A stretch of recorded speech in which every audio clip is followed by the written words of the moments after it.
was about 10 o'clock one morning. I got to the stage where I went to the shop and I bought a rope and I was ready for committing suicide. Got to the point where I was jobless, homeless. Back then it seemed that with an option, it seemed that it would be easier on everyone if my life was ended. There was no light at the end of the tunnel. And I went down into FASA and I went in, and I would say if it wasn't for them as being there for that 10 minutes to speak to me and to show me the right path, I'd have been dead now. Through the years of developing and working with the communities and engaging with the communities, engaging with the people in the communities, we've now sort of amalgamated our approach and work across the disciplines of suicide, self-harm, substance misuse and mental health crisis. It's knowing that I'm not going insane and then it's helping me with ways to cope, and I'm still alive because of it, you may say. And my kids have still got a mother because of it.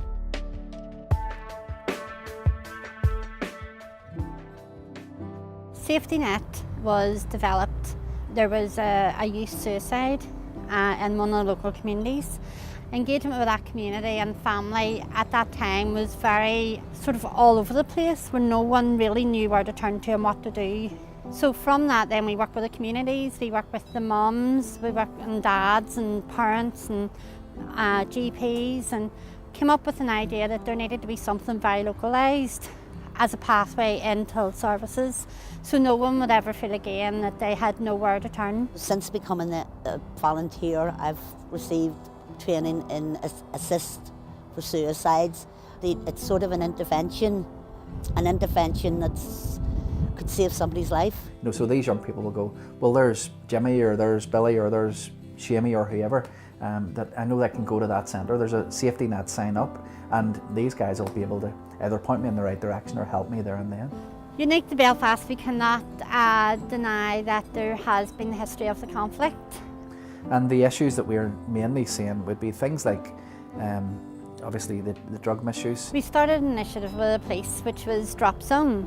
The Drop Zone, that stands for Drug Removal Operational Protocols. There was a lot of, especially parents, maybe finding small amount of drugs with their children. And we'll come up with these protocols where FASA were able to take the drugs off people. The main benefit really was that the drugs were off the street. FASA also then took us to link in with the local community, because they're the most important part of it all. So it's good to have that way of doing it, because probably the police on their own would have struggled to actually build up all those partnerships. It's really built my confidence up more to speak to people, because a few years ago I lost my mum to suicide. Once I got introduced to the family group, I saw them as a second family. There's been a big change in the way I've got on now. Like, I feel that now I need to help people.